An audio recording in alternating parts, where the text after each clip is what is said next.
नमस्कार, सबको नववर्ष की बहुत बहुत शुभकामनाएं। और साथ में मैं यहाँ पर काफ़ी विलम्ब से पहुँचा हूँ और जो असुविधा आप सबको हुई है उसके लिए मैं क्षमा भी चाहता हूँ। वैसे मैं कार्यक्रमों में लेट नहीं होता हूँ, परंतु आज जो है कुछ ऐसी मजबूरी रही जिस कारण जो है मैं यहाँ पर समय जो निर्धारित था उसमें नहीं पहुँच पाया। आप सब ने बहुत लंबा इंतज़ार किया, उसके लिए मैं आप सबका बहुत आभारी हूँ। साथ में चुनाव के बाद ये मेरा पहला अवसर है आपके बीच में आने का, और यहाँ आने पर हमेशा की तरह आप सब ने जो मान सम्मान दिया उसके लिए मैं आप सबका बहुत बहुत धन्यवाद करता हूँ। साथ में चुनाव में जो आप सब ने भरपूर अपना आशीर्वाद व सहयोग मुझे दिया और जिसके बदौलत मुझे 5वीं मर्तबा हिमाचल प्रदेश विधानसभा में जाने का मौका मिला, और इस बार आपके आशीर्वाद से मुझे जो है मंत्रिमंडल में भी स्थान मिला, उसके लिए मैं आप सभी ग्रामवासियों का बहुत बहुत शुक्रगुजार हूँ। आज की इस सभा में हमारे बीच में मौजूद है श्री प्रीतम नेगी, जो जनजातीय सलाहकार परिषद के पूर्व में सदस्य रहे और वर्तमान में हमारे ब्लॉक कांग्रेस कमेटी कल्पा के अध्यक्ष हैं। कुमारी सरोज अध्यक्षा महिला मंडल महिला कांग्रेस किन्नौर और पूर्व में टीएससी के ये भी सदस्य रहे हैं। श्री ठाकुर कृष्ण नेगी, जो हमारे हिमाचल प्रदेश ग्रामीण बैंक के जो है डायरेक्टर हैं, तीसरी बार इनको जो है इस पद पर जो है ये जीत कर पहुँचे हैं, इनको भी बहुत बहुत बधाई देता हूँ मैं। हमारे बीच में एडवोकेट अमरचंद नेगी, जो हमारे जनजातीय सलाहकार परिषद के वर्तमान में भी सदस्य हैं।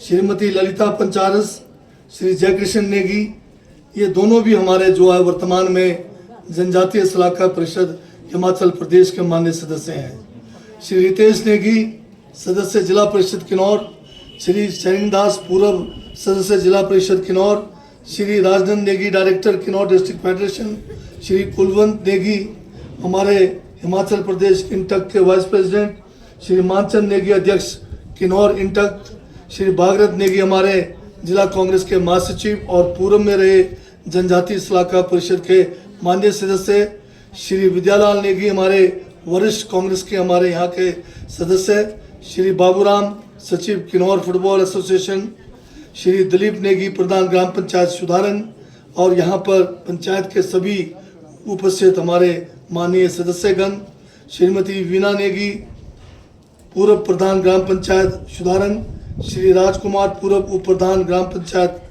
कोठी, श्री हरीश, पूर्व उप प्रधान ग्राम पंचायत सुधारन, श्री सुरेंद्र नेगी, पूर्व प्रधान ग्राम पंचायत तेलंगी व हमारे सुधारन ग्राम कांग्रेस कमेटी के प्रभारी, श्री मोतीलाल, हमारे अध्यक्ष ग्राम कांग्रेस कमेटी सुधारन, श्री दयाल नेगी, हमारे अध्यक्ष ग्राम कांग्रेस कमेटी कोठी, श्री अनिल नेगी, अध्यक्ष ग्राम कांग्रेस कमेटी दूनी, श्री राममोहन नेगी, हमारे अध्यक्ष बुद्धिजीवी सेल जिला कांग्रेस कमेटी, और यहाँ पर हमारे बीच में श्रीमती ईश्वर देवी, प्रधान महिला मंडल सुधारन, श्रीमती राजदेवी, प्रधान महिला मंडल रांग मॉल, और दोनों महिला मंडलों के यहाँ पर उपस्थित सभी सदस्यगण, गांव के मेरे आदर के योग्य बुजुर्गों, भाइयों बहनों व नौजवान साथियों।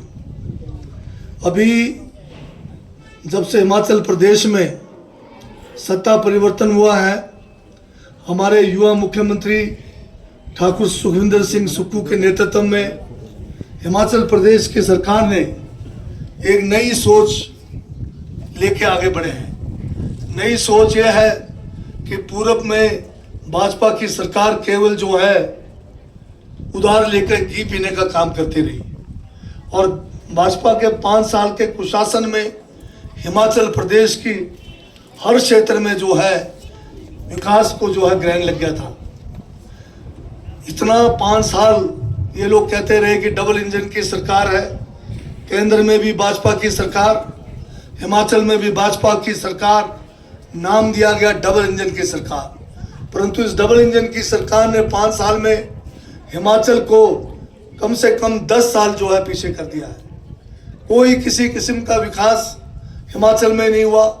बड़े बड़े जनसभाएं होते रहे, पब्लिक के जो पैसे हैं उसका दुरुपयोग होता रहा, यहाँ तक कि पब्लिक के रोज़मर्रा के काम भी जो है उनके समय में नहीं होता था।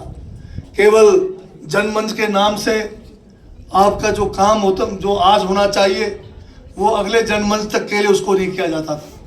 अगर किसी का इंतकाल होना है, उस इंतकाल को भी रोक के रखा जाता था।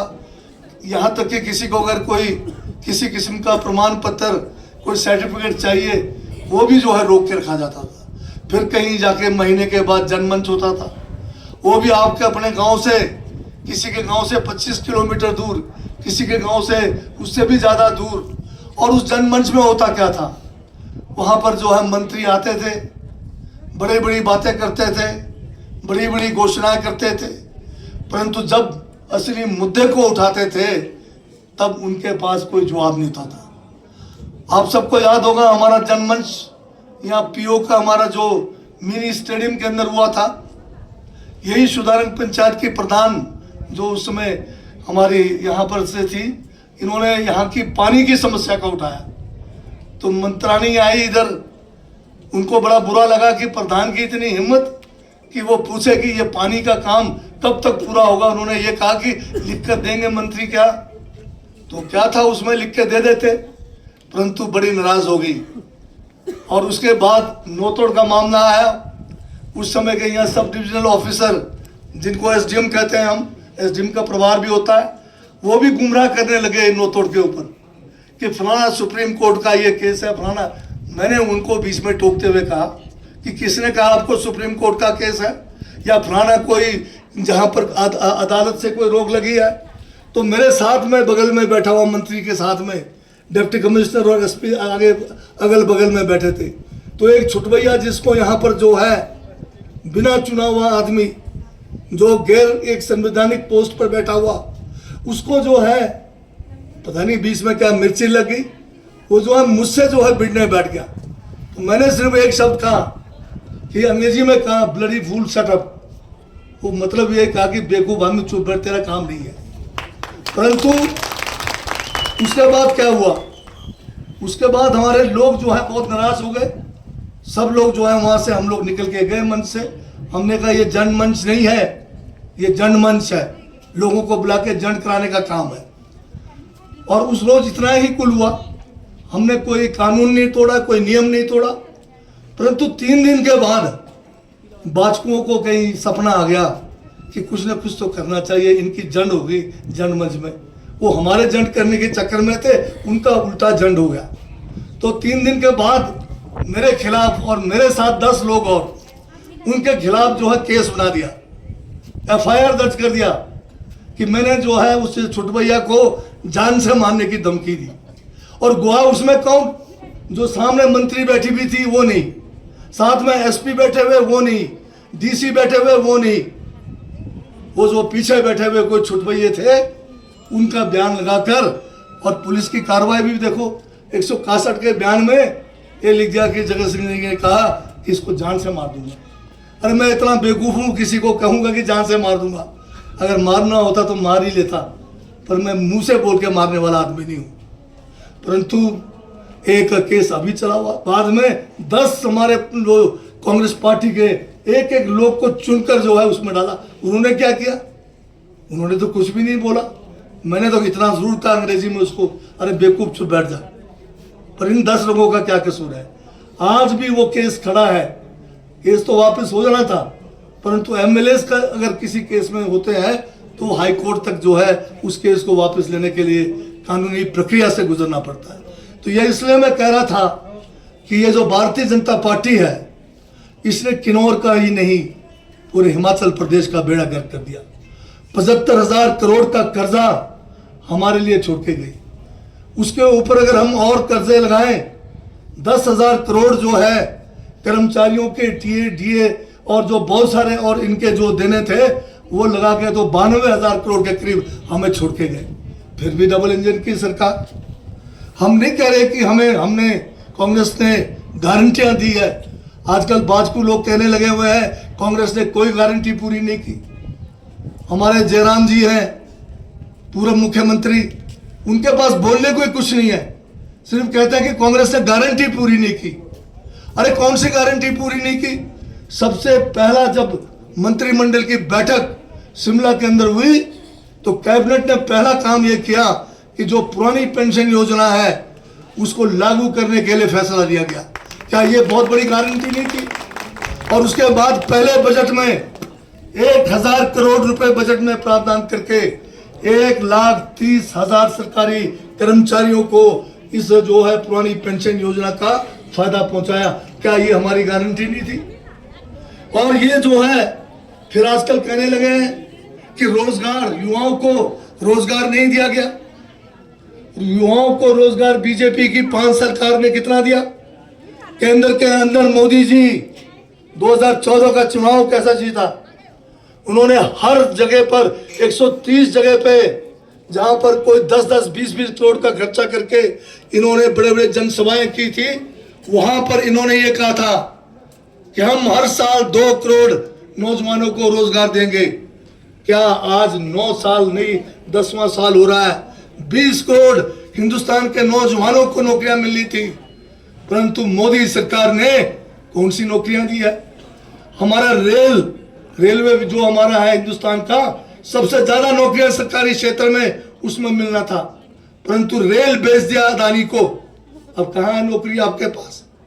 BSNL जिसमें बहुत ज्यादा नौकरियां मिलती थी, इंजीनियर से लेकर हर किस्म के लोगों को BSNL भी नौकरियां मिलती थी, BSNL को पीछे करके जियो को आगे बढ़ा दिया। पहली बार हिंदुस्तान में कोई देश का प्रधानमंत्री किसी प्राइवेट जो कंपनी है उसके जो है उसका जो उत्पाद यानी जो जियो है उसको बेचने के उसके लिए विज्ञापन देने के लिए अखबारों के फ्रंट पेज पे आए, इस किस्म का काम पहली बार हिंदुस्तान में हुआ। देश के जितने भी उपकरण थे बड़े बड़े, जहां पर लाखों नौकरियां मिलनी थी, सब अदानी को बेच दिया है। आपके हवाई अड्डे बेच दिए हैं, हवाई जहाज टाटा को बेच दिया है, समुद्री जितने भी हमारे बंदरगाह हैं वो सारे अदानी को बेच दिया है, बड़े बड़े हमारे उपकरण हैं वो सारे बेच दिया। नौकरियां आनी कहां से? जहां हिमाचल की बात करें तो 5 साल में कोई नौकरी नहीं दे पाए, स्कूल सारे खाली, हॉस्पिटल सारे खाली, सरकारी दफ्तर सारे खाली। इस बार कांग्रेस की सरकार ने जो 20,000 नौकरियां जो है इसी साल, जो पिछला साल गया है, इसी में हमने देने का जो है शुरुआत कर दिया है। 6,000 जो है टीचर लगेंगे, उनके जो है भर्तियां शुरू हो गई है बैच वाइज पे। 1,500 के करीब जो है हमारे स्वास्थ्य विभाग में नौकरियां लगने लगी है डॉक्टरों के अलावा। और जो हमारे पुलिस के अंदर अभी जो है 1,200 नए कांस्टेबलों की भर्ती होगी, जिसमें 30% महिलाओं के लिए जो है आरक्षण रखा गया है। फॉरेस्ट डिपार्टमेंट में 5,000 से ज्यादा वन मित्र रखे जाएंगे और हमारे जो जल शक्ति विभाग है उसमें भी 4,000 से ज्यादा जो है लोगों को जो है उसमें रोजगार दिया जाएगा। इसी तरह से रेवेन्यू विभाग में जो है 3 सालों से पटवारी की भर्तियां नहीं की, आज जो है बहुत सारे हमारे डिस्ट्रिक्टों में पटवारी नहीं है। कानगो जो है पटवारी के प्रमोशन से बनता है, नायब तहसीलदार जो है कानगो के प्रमोशन से बनता है। जब आपने 3-3, 4-4 साल अपने समय में जो है भर्तियां नहीं की पटवारी की, और पटवारी जो है 3 साल, उसको कम से कम 2 साल का ट्रेनिंग होगा, तब जाके तीसरे साल में नौकरी लगेगी। अभी 900 पटवारियों के पोस्ट बनने हम जा रहे हैं, हम हॉर्टिकल्चर डिपार्टमेंट में पोस्ट बनने जा रहे हैं, कृषि विभाग में पोस्ट बनने जा रहे हैं। तो ये हमने अपना जो दूसरी गारंटी है, हमने कहा 5 साल में 1 लाख लोगों को नौकरी देंगे, उसके लिए हम आगे बढ़ते जा रहे हैं। तीसरे में जो गारंटी है महिलाओं का, हमने कहा 1,500 रुपए 18 साल से 60 साल की आयु वर्ग में जो महिलाएं हैं, जिनको कोई भी सरकार में की तरफ से कोई लाभ नहीं मिल रहा है, उनको 1,500 रुपए एक जो है सम्मान राशि देंगे। और हमारे हिमाचल प्रदेश का पिछले साल जो हमारा राज्य दिवस था 15 अप्रैल जो है माननीय मुख्यमंत्री ने काजा में मनाया, और काजरा से घोषणा की कि महिलाओं को हम जो है जनजातीय क्षेत्र से 1500 रुपये जो है लाहौल स्पीति से शुरू करेंगे। परंतु जून के अंदर बारी त्रासदी हिमाचल प्रदेश के अंदर आया, सारे जगह पे जो है सड़कें बंद हो गई। सड़कें एक नहीं दो नहीं 1600 करीब सड़कें जो है बह गई। एक एक सड़क को जो ठीक करने के लिए कई कई दिन लगे, कईयों को तो महीने भी लगे। करोड़ों रुपए इसमें खर्च हुआ।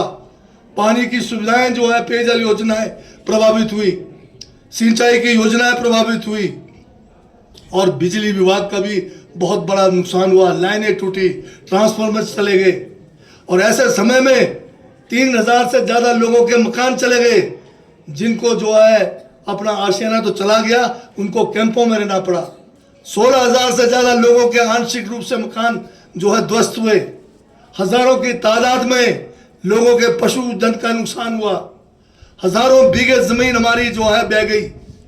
तो इस मुसीबत से निपटने में बहुत ज्यादा समय लगा, परंतु तुरंत काम हुआ, तुरंत राहत दी गई। केंद्र सरकार से गुहार करते रहे।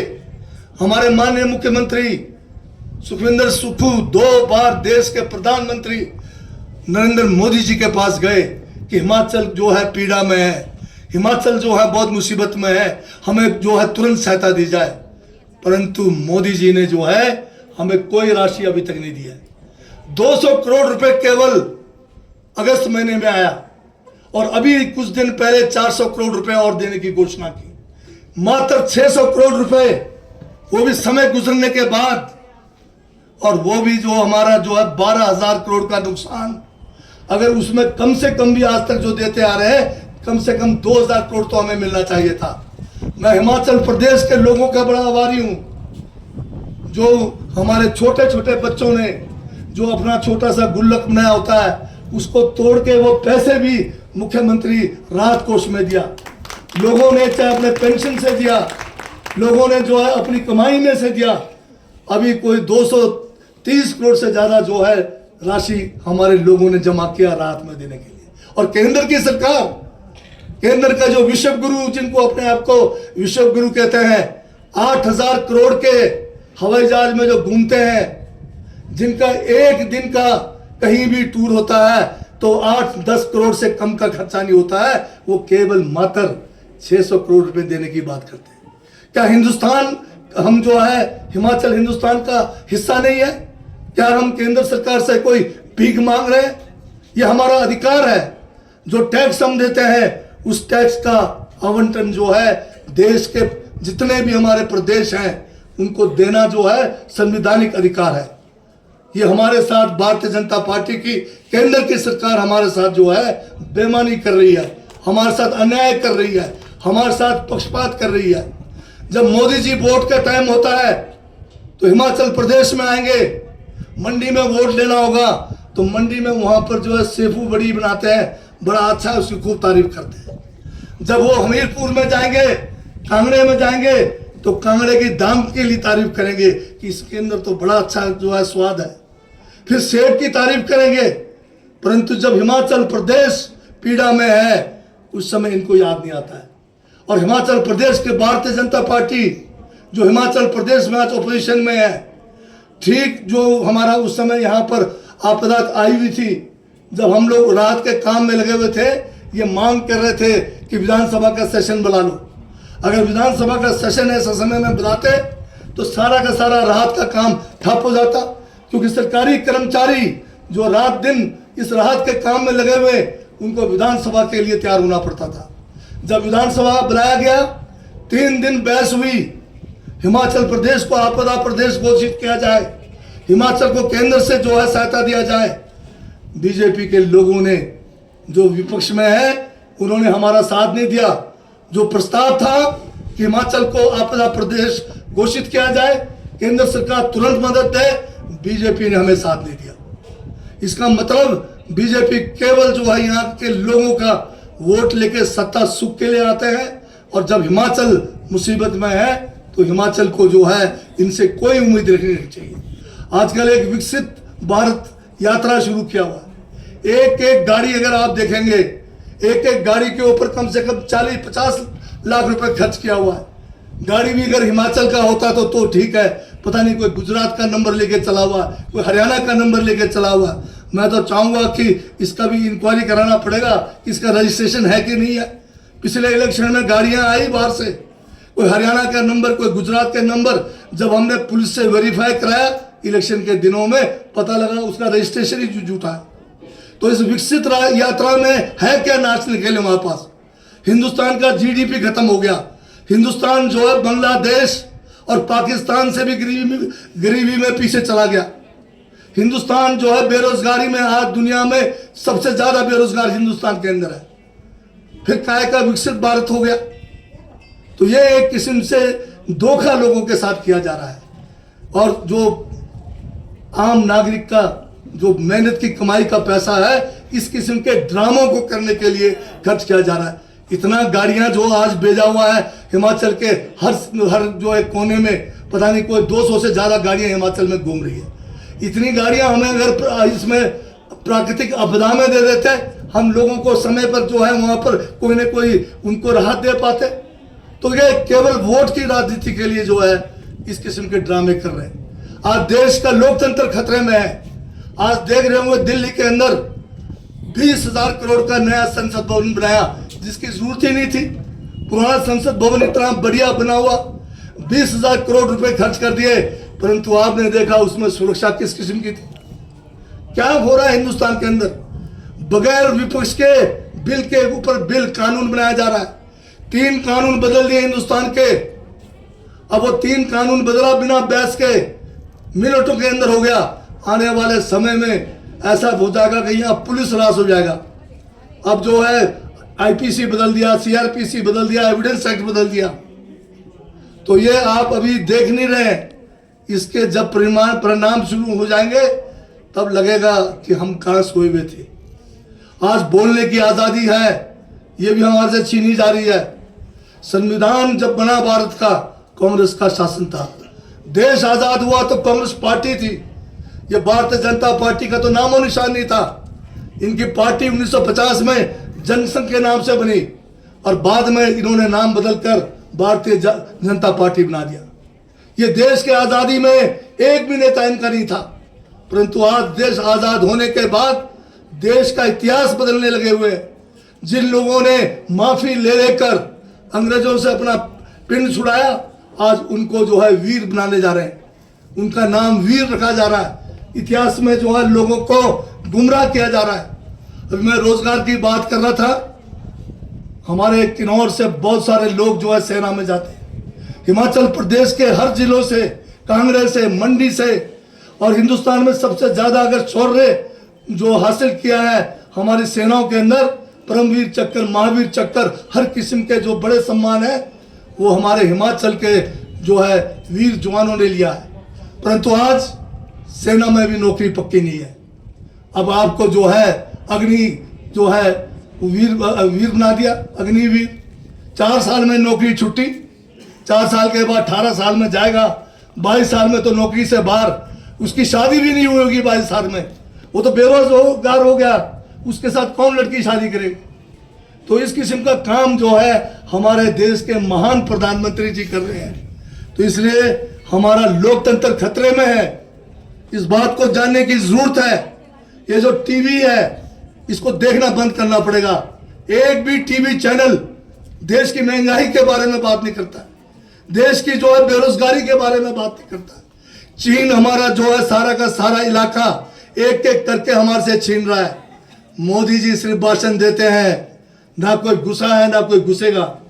अभी 2-3 दिन पहले 1962 की लड़ाई में जो वहां पर हमारे मेजर शैतान सिंह, जिसने अपने प्राणों की आहुति देकर लद्दाख के अंदर एक जो चौकी स्थापित किया था, उसको अभी जो है चाइना के हाथ में दे दिया।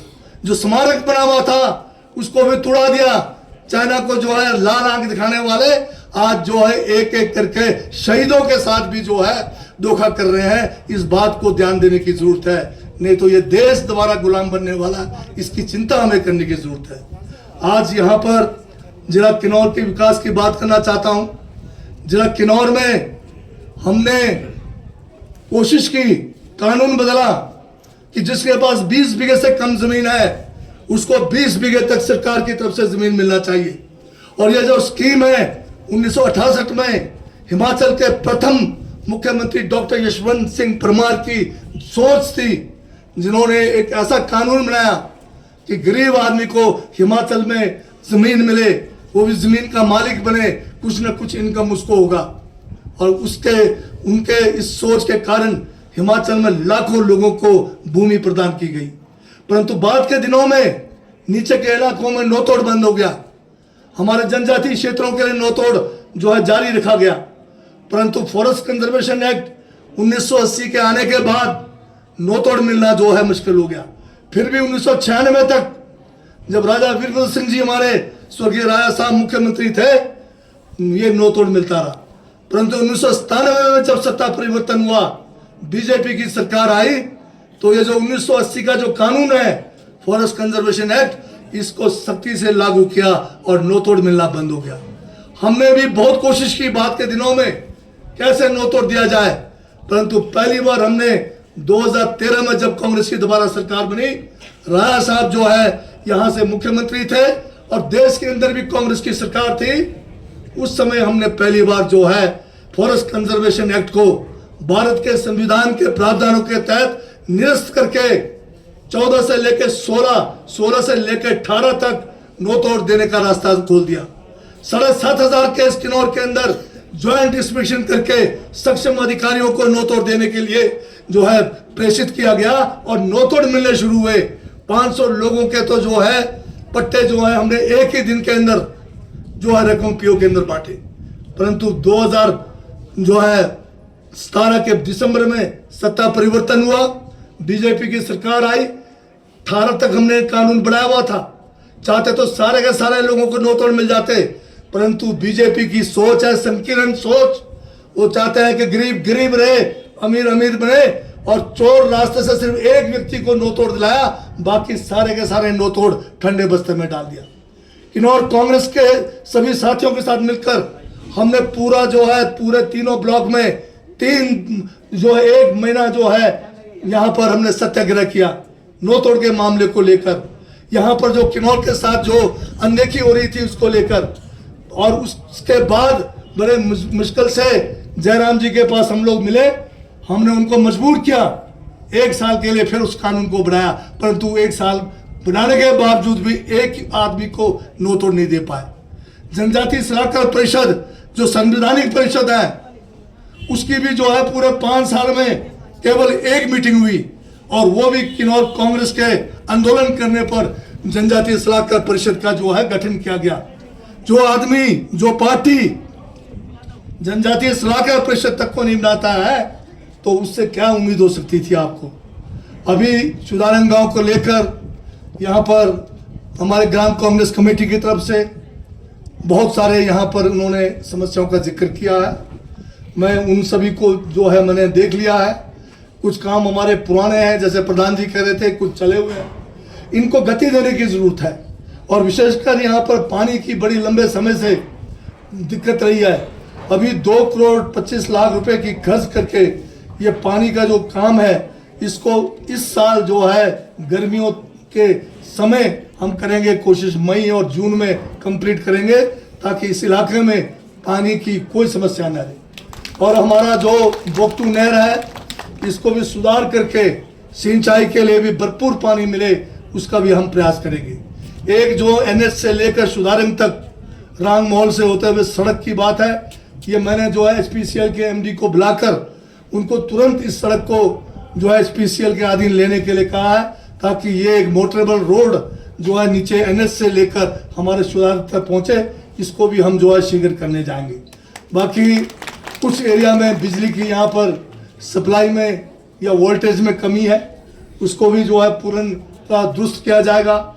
एक सड़क जो हमारी जो है ये जो फॉरेस्ट कॉलोनी है, इसको PWD में लेने की बात है, इसको हम इस बजट में PWD में डालेंगे।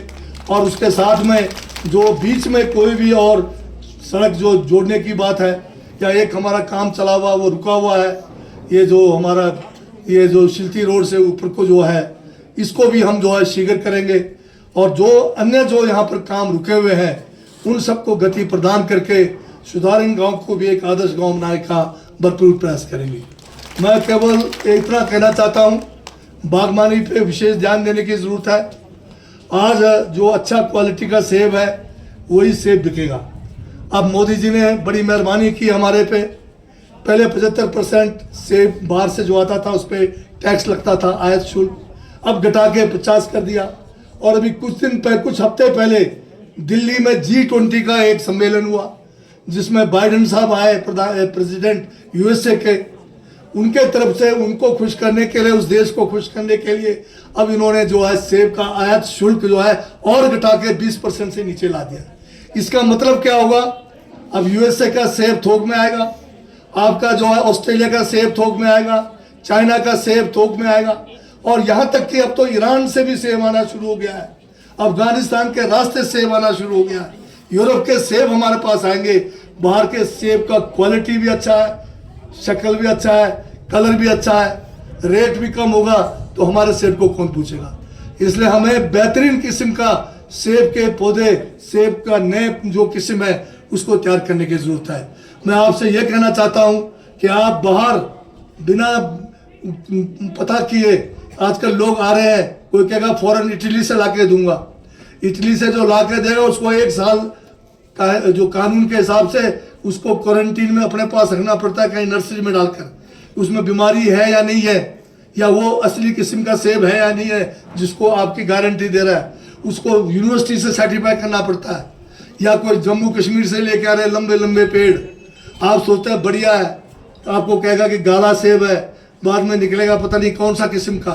तो बाहर से पौधा लेने के बजाय आप हमारा बागवानी डिपार्टमेंट को अपनी जो है जितनी डिमांड है, चाहे आपको जो है रूट स्टॉक में चाहिए या उसके ऊपर आपको जो है कौन सी प्रजाति चाहिए, कौन से किस्म चाहिए, वो आपको गारंटी के साथ हम बढ़िया किस्म का सेब के जो है ये पौधे दे सकते हैं। आपको नाशपाती के दे सकते हैं, आपको अखरोट के दे सकते हैं। तो इसलिए लेने से पहले सेब के सिर्फ पौधे को देखकर नहीं है, उसके मतलब कहाँ से आ रहा है, किसने इसको सर्टिफाई किया है, किसने प्रमाण किया है कि ये सही है, इसकी जानकारी जानने की जरूरत है। हम अभी शुरू करने जा रहे हैं, हर पंचायत में मजदूर शुरू कर दिया है। हर पंचायत में एक बार कम से कम साल में हमारा बागवानी विभाग के अधिकारी, कृषि विभाग के अधिकारी, स्वास्थ्य विभाग के अधिकारी, हमारे उद्योग विभाग के अधिकारी, रूरल डेवलपमेंट के अधिकारी, ये सारे आपके पास आएंगे और अपने जो स्कीमें हैं सरकार की उसकी जानकारी आपको देंगे ताकि आप कैसे उसका फायदा उठा सकते हैं। और साथ में बागवानी विभाग की जिम्मेदारी होगी कि आपसे एक एक व्यक्ति से कितने पौधे आपको चाहिए, कौन से पौधे चाहिए, कौन से वैरायटी चाहिए, और वो भी आपको बताएंगे कि किस ऊंचाई पर, किस हाइट पे कौन से पौधे, कौन से रूट स्टॉक वो आपके लिए अच्छा होगा। बेहतरीन किस्म के क्वालिटी का सेब हमें तैयार करने की जरूरत है, उसकी तरफ हमें बढ़ने की जरूरत है, क्योंकि बहुत समय हो रहा है। अब सुबह से यहाँ पर जो है इतनी ठंड में रहे हैं और मुझे अभी अगला कार्यक्रम भी जाना है। मैं पुनः फिर बीच में आपके बीच आता रहूँगा। और एक बात ये कहना चाहता हूँ कि हमने सरकारी स्कूलों में भी सत्ता परिवर्तन के बाद व्यवस्था परिवर्तन करने जा रहे हैं। अब सरकारी स्कूलों में पहली से जो है इंग्लिश मीडियम को अगले सेशन से कंपलसरी किया गया है। यानी हमारे सरकारी स्कूलों में हिंदी पढ़ाएंगे जरूर, हम राष्ट्रभाषा जरूर पढ़ाएंगे, परंतु इंग्लिश मीडियम में आपका गणित होगा, आपका अगर कोई समाज का है या आपका दूसरा हिस्ट्री है, सारा का सारा जो भी होगा वो इंग्लिश मीडियम में होगा। और उसके साथ में अब बच्चों का जो यूनिफॉर्म होगा स्कूल में वो किस किस्म का होगा, टाई पहनना है, कोट पहनना है, क्या पहनना है, ये स्कूल और SMC वाले खुद फैसला करेंगे। पैसा सरकार जो है खाते में डालकर देगी। ये हम सरकारी स्कूलों में करने जा रहे हैं ताकि हमारे सरकारी स्कूलों में हमारे पास अध्यापक बहुत अच्छे हैं, उनकी क्वालिफिकेशन बढ़िया है, तनख्वाह भी बढ़िया है, केवल ज़रूरत है कि उनके साथ मिलकर अच्छा जो है हमारी पढ़ाई यहाँ हमारे बच्चों को मिल सके, उसका हम जो है आने वाले समय में कोशिश करने जा रहे हैं। आप सबका बहुत बहुत धन्यवाद। जय हिंद, जय भारत।